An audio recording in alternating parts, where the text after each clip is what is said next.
Where will Burbank go in the future? How will we create a legacy of fulfilled dreams that will live longer than us? I wanted to know, so I set up a meeting with some local visionaries, and they shared their opinions and artwork with me of what Burbank would be like in 20 years. Yes, I'm the mayor of Burbank right now. What might the people in the future be living in? Like a floating house in the sky. A floating house in the sky. That's pretty cool. So everybody would have a great view. 20 years from now, how much do you think just a normal, regular house is going to cost? Yes? $2. $2. Okay. What do you think houses cost right now? Yeah, just a guess. $3 million to $100 million. Okay. Yes, sir. It would range from $590,000 to close to $999,000, which is $1 million approximately. By the way, what kind of jobs are we going to have in Burbank? We will not have any humans working. We will all be lazy and the robots will take over the world.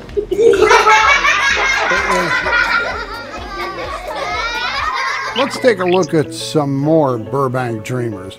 Dreamers who understand that in order to get where we want to go, we must honor where we've been. This is a 1909 Baker electric car. This is a fully electric automobile. It was popular at the turn of the century. And they're not so different from modern electric cars. Tell you what, I'll take you to my garage and I'll show you some new technology. And this is probably just a newer version of this car. That's the Tesla. Obviously fully electric car just like this one. That goes about 240 miles on a charge. This one goes 80 miles on a charge. There's been some progress in the last 106 years. Well, what kind of dreams do you relate to Burbank? Well, I mean, the greatest dream in the world was right here in Burbank. That was Walt Disney.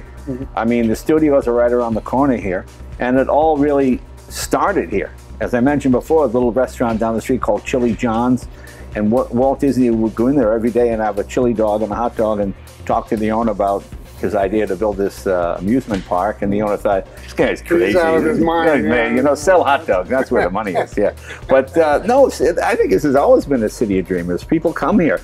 Laughing was done here. I mean, all the great comedians, Johnny Carson. Absolutely. You know, it became kind of a punchline, but I think in an affectionate way. You know, it's beautiful downtown Burbank, and it's just a nice little city that works. That's what I like about it. Innovation isn't limited just to the automotive sector. Founded in 2014, NGE, or Next Generation Esports, is a Burbank home to the esports industry. Esports is taking the competitive aspects of video games and creating entertainment out of it. The players are located potentially all over the world, playing remotely through a centralized broadcast. Over 60% of all millennials consider themselves esports fans. You know, this is a generation of people that enjoy this as entertainment. We started in Burbank and we've accomplished all of our growth here in Burbank. We believe we're the largest in North America. And certain segments of what we do are the largest in the world.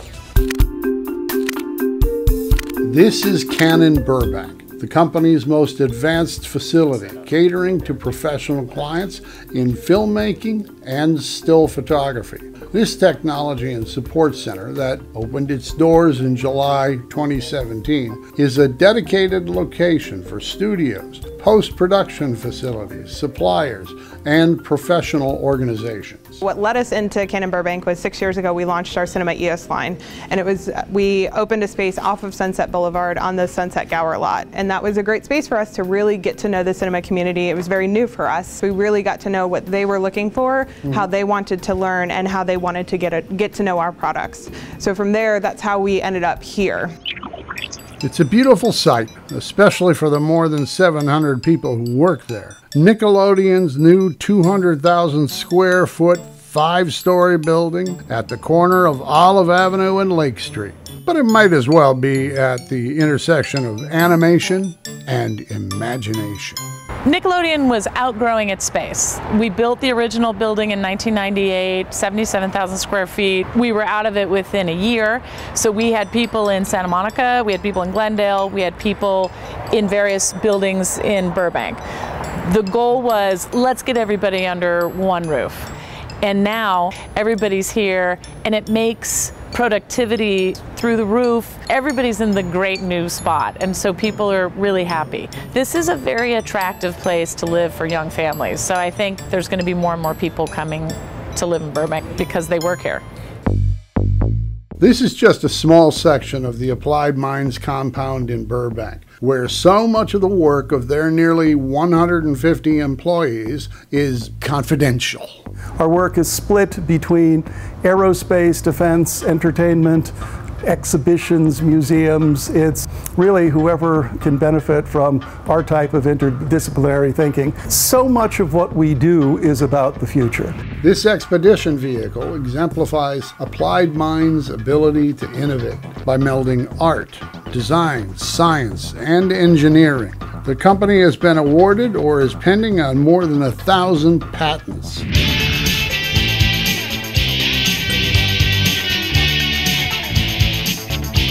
ColorEdge is the largest provider in the country of visual marketing solutions. Like any successful company, they have not stopped growing and dreaming. Last year, ColorEdge ranked nationally as #1 in their industry.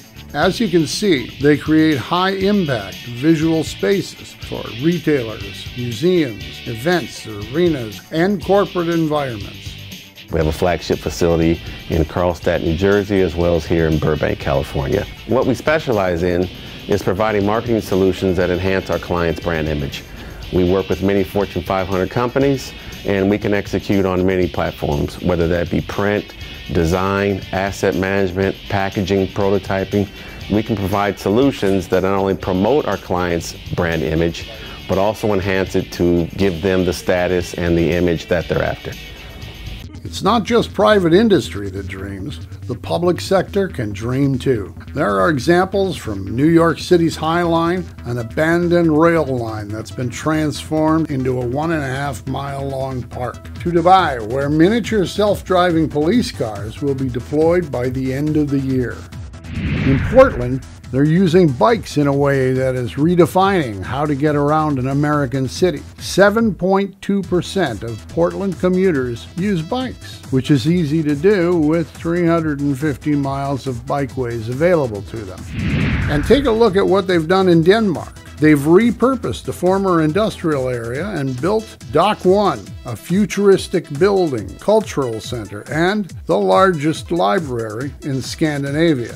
Named the 2016 Public Library of the Year by the International Federation of Library Associations, Dock 1 has a large, automated underground parking facility, a 4-section outside playground, 2 event halls for lectures, concerts, movies, and plays, a robotic book and media delivery system, and of course, meeting rooms and public computers. Taking 15 years from initial planning to completion, it's now dubbed the Hybrid Library of the Future. All of these cities thought in decades, not years. They dared to dream, and some pretty cool things happened. But what happens when you don't dream, or you miss an opportunity to evolve? Well, ask the folks at Blockbuster Video. The brick-and-mortar chain was driven out of business by Netflix and internet streaming. The Sears catalog was all the rage, but a lack of innovation and change have left the company on life support. In the meantime, tech giant Amazon, with its online catalog, has become the largest online retailer in the world. And of course, everyone knows Ronald Wayne. No, he was an Apple co-founder, and in 1976 sold his 10% company stake for a mere $800. Today, that would be worth more than $75 billion.